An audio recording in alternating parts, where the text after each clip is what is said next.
komento sa regarding sa sinabi niya? Well, kagaya ng sinabi ko, I think the statement, yung analogy na ginawa natin was taken purely out of context.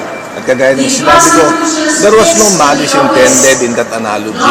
I wanted to drive a point na ang punto ko, desires and imaginations without an overt act is not an impeachable offense. The analogy made was not intended to put malice in that particular statement. Ang gusto natin is i-point out that kadalasan may mga statements which are taken out of context. Dapat tignan yung kabuuan at hindi dapat nagpupunta sa konklusyon.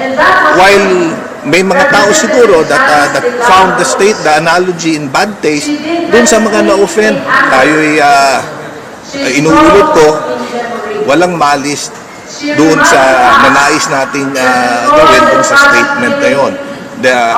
Ayaw natin makasakit through that analogy, but kung may nasaktan, humihingi tayo ng dispensa. Kay Miss Ann Curtis rin, kung nasaktan siya sa Senado, ulitin ko, there was no malice intended at tayo humihingi ng dispensa sa kanya. Pero, well, it was a fictitious situation na aking ginawa. Isa lang ang totoo doon, yung sinabi ko ang ganda-ganda niya. Dahil talaga naman maganda siya. Now, ulitin ko, I think this proves yung nakakalungkot na sitwasyon dito sa ating bansa. Isipin nyo, mag-iisang taon na yung mga allegations on corruption, yung flood control issue, hanggang ngayon wala pang nakukulong, wala pang nakakasuhan. Iilan pa lang. At yung mga tinatawag natin na mga talagang nagkasala, hanggang ngayon, wala pa rin. Pangalawa, may hidwaan sa Iran, kung saan mararamdaman na natin. In fact, kahapon pa lang nakita na natin ang talagang pagtaas ng presyo ng langis. Pangatlo, there is an impeachment proceeding filed, hindi lang against the Vice President, nung isang linggo, against 2 weeks ago, against the President naman. Pero kita nyo, anong gustong pag-usapan ng tao? Ang gustong pag-usapan yung analogy kay Ann Curtis. Ang totoong issue, nakalimutan natin. Sana mabalikan natin, kagaya nung manifestation ko nung nakarang araw at kahapon.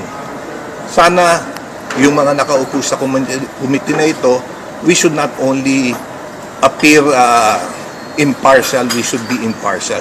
Kung anong panuntunan, kung anong batayan, kung anong standard na ginamit natin, nung dinispose namin yung impeachment complaint kay President Bongbong Marcos, yun rin yung gamitin natin against VP Sara. Para people will see that there is no bias dito sa pandinig na ginagawa natin. Pero sa ilalim daw po kayo na gender sensitivity training. Palagay ko, that's uncalled for. Kasi ang sinasabi ko nga, that the analogy was purely taken out of context and there was no malice meant in that statement. Kung babasahin nyo lang yung kabuuan ng statement, ng analogy, in the context kung saan ginawa yon, then makikita natin. And I think naman, my actions, my previous disposition, hindi lang dito sa statement na binigay kahapon, would show that I am very gender sensitive. In fact, ay ginagalang natin yung kababaihan. As I mentioned, kung yung conclusion naging may malice, hindi yun yung intended nung intensyon ng aking analogy. But why do you even have to say that, sir? Bakit po kailangan sabihin yung analogy na yun? No, actually, alam mo, biglaan yung analogy na yun dahil, di ba pinakita sa video, yung kay VP Sara, at one of the allegations being used for the impeachment yung desire at saka yung kanyang imagination to inflict harm. Sabi ko nga, desire and imagination is not an impeachable offense. Yung analogy na yun dahil, di ba nung isang araw kasi may kaibigan ako nanood nung pelikula Yun lang unang naisip kong pangalan. Dapat siguro gumamit tayo ng fictitious name or another analogy. But yun lang ang naisip ko at that time. But as I mentioned, the intention, let's go back to the intention. There was no malice intended in it. Pero nagsisisi ka, sir, na ginamit mo yung analogy? Well, sa pagbigay ng analogy, I stand by my statement that analogy was used to prove that statements are oftentimes taken out of context. Nagsisisi ako na may nasaktang mga kababaihan because that was never the intention ng aking statement.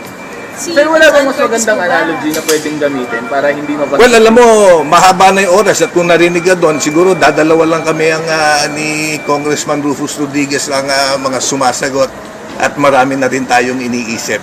Kagaya ng sinabi ko, hindi tayo perfectong tao. Kung maling analogy, hindi nagustuhan ng iba, well, sorry dun sa mga hindi nakagusto. But actually, in fact, that analogy was effective dahil hindi niyo ako papansinin kung hindi binigay yung analogy na yun, which is very sad. Dahil ang dami kong statement binigay with regards to impartiality ng mga members ng committee pero walang nag-i-interview sa akin tungkol doon. Madami akong sinasabi that we have to be objective. Yung hindi naman ako ini-interview doon.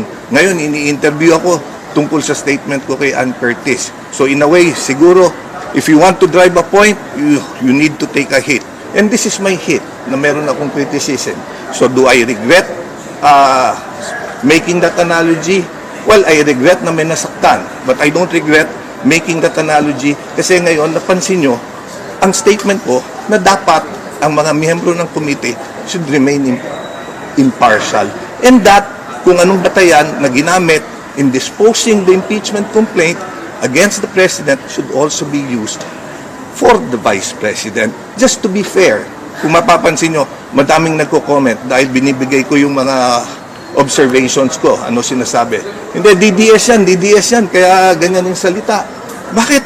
Nung pinagtatanggol ko si Presidente, nung impeachment complaint niya, sinasabi kong walang form, insufficient in substance, yung complaint filed against him. Ba't walang nagsasabing, hindi, BBM yan. Di ba? Sir, nasasaktan kayo Sir, doon. Nasasaktan kayo doon na matawag kayong... Well, hindi tayo nasasaktan. Ang sinasabi ko lang, I am a very principled member of Congress. Wala akong aligasyon ng korupsyon, wala akong anomalya, wala akong aligasyon of any wrongdoing. If you have watched me and seen every time I stand up sa plenary, principle based ako nung 18th Congress nung final yung anti-terrorist bill gustong urgent measure yan ng administrasyon. I stood up and voted against it. Nung final ng administrasyon nung panahon ni President Digong yung amendment ng retail trade law, pinupush ng administrasyon. I stand up and voted against it. So ako ang sinasabi ko lang, ang pagtayo ko, ang mga sinasabi ko is based on my own principles. And I am not inclined either left or right. Sir, Kung ano po you were saying a masasabi while ninyo ago na mas na binigyan po ng weight or pansin yung analogy ninyo involving Miss Ann Curtis kaysa dun sa mga issue mas mahalaga po dito sa Yun nga yung kinalulungkot ko na lahat ng tao, lahat ng news outlets, lahat ng reporter, ang binigyang pansin yung analogy kay Ann Curtis. Hindi natin binigyang pansin yung kaimportansyahan nitong impeachment hearing na ginaganap ngayon, itong sa Committee on Justice.